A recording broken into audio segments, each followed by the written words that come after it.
Waves media తెలుగుకు స్వాగతం. తూర్పుగోదావరి జిల్లా గోకవరం మండలం రంపఎర్రంపాలెం గ్రామంలో ముగ్గురు మైనర్ బాలికల మిస్సింగ్ కేసులో ప్రధాన నిందితుడు రావుల వాసును గోకవరం పోలీసులు అరెస్ట్ చేశారు. గోకవరం గ్రామానికి చెందిన నిందితుడిపై కిడ్నాప్, పోక్సో కేసులు నమోదు చేసినట్లు కోరుకొండ సర్కిల్ ఇన్స్పెక్టర్ సత్యనారాయణమూర్తి తెలిపారు. నిందితుడికి గతంలోనూ నేర చరిత్ర ఉందని వెల్లడించారు. ఈ కేసులో మరికొందరు నిందితులను అరెస్ట్ చేయాల్సి ఉందని పేర్కొన్నారు. పిల్లల ఫోన్ వినియోగం, సోషల్ మీడియా కార్యకలాపాలపై తల్లిదండ్రులు నిఘా ఉంచాలని, ప్రేమ పేరుతో జరిగే మోసాల పట్ల యువత అప్రమత్తంగా ఉండాలని సిఐ సూచించారు.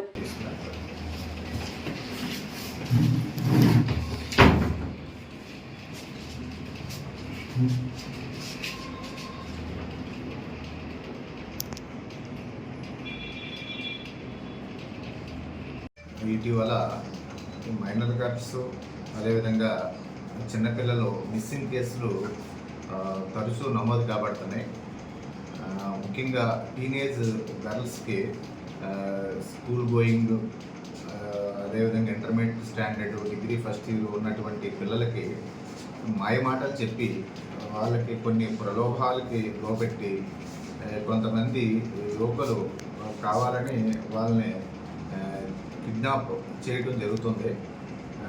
అవి ఆ పిల్లలకి ఆ మోసపూరితమైనటువంటి మాటలు తెలియకుండా వాళ్ళతో చాటింగ్ చేయటం, ఇన్స్టాగ్రామ్లో టచ్లో ఉండటం, ఫేస్బుక్లు, అదేవిధంగా ఇతర సోషల్ మీడియా ద్వారా వాళ్ళకి చేరువ కావటం, తద్వారా జరిగే పరిణామాలు విపరీతమైన పరిణామాలు వాళ్ళ విద్యార్థి జీవితాన్ని, అదేవిధంగా వాళ్ళ జీవితాల మీద కూడా ఇబ్బందికర పరిస్థితులు రావడం జరుగుతూ ఉంటుంది. ఇటీవల గోకవరం పోలీస్ స్టేషన్ పరిధిలో రంపఎర్రంపాలెం గ్రామంలో ముగ్గురు మైనర్ గర్ల్స్ని కిడ్నాప్ తీసుకెళ్ళిన దాంట్లో ఆ గర్ల్స్ని అందరిని కూడా అదే రోజున తీసుకురావడం జరిగింది. ఆ కేసులో ప్రధాన ముద్దాయినటువంటి రావుల వాసు అనే అతన్ని, గోకవరం చెందినటువంటి వాసుని ఈ రోజున అరెస్ట్ చేసి కోర్టులో ప్రవేశపెడుతున్నాం. ఇతనికి గత నేర చరిత్ర కూడా ఉంది. దాదాపుగా 8 కేసుల్లో ఇతను ముద్దాయిగా ఉన్నాడు. ఇదే గోకవరం పోలీస్ స్టేషన్లో కూడా ఇతని మీద సస్పెక్ట్ షీట్ కూడా నమోదు కాబడి ఉంది.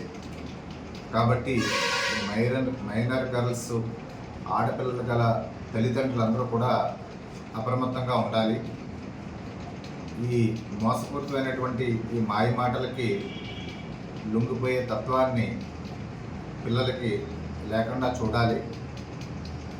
వీళ్ళు చాట్ చేసేటువంటి ఈ చాటింగ్స్ మీద, అదేవిధంగా వీళ్ళ ఫోన్ల మీద నిరంతరం తల్లిదండ్రులు, అదేవిధంగా గార్డియన్స్ కూడా నిఘా పెట్టాలి. వీళ్ళ యాక్టివిటీస్ని నిరంతరం సర్వేలెన్స్లో ఉంచుతూ ఎలాంటి ప్రలోభాలకు లేకుండా ఆ పిల్లలకి బంగారు భవిష్యత్తులో ఉండేలాగా తల్లిదండ్రులు, గార్డియన్స్, అదేవిధంగా ముఖ్యంగా హాస్టల్స్, కాలేజెస్లో, హై స్కూల్స్లో ప్రిన్సిపాల్స్, హెచ్ఎంస్ అందరూ కూడా అవేర్నెస్ తోటి ఈ పిల్లల పట్ల అవేర్నెస్తో ఉండాలని చెప్పి ఈ సందర్భంగా మీ అందరి ద్వారా తెలియజేస్తున్నాను.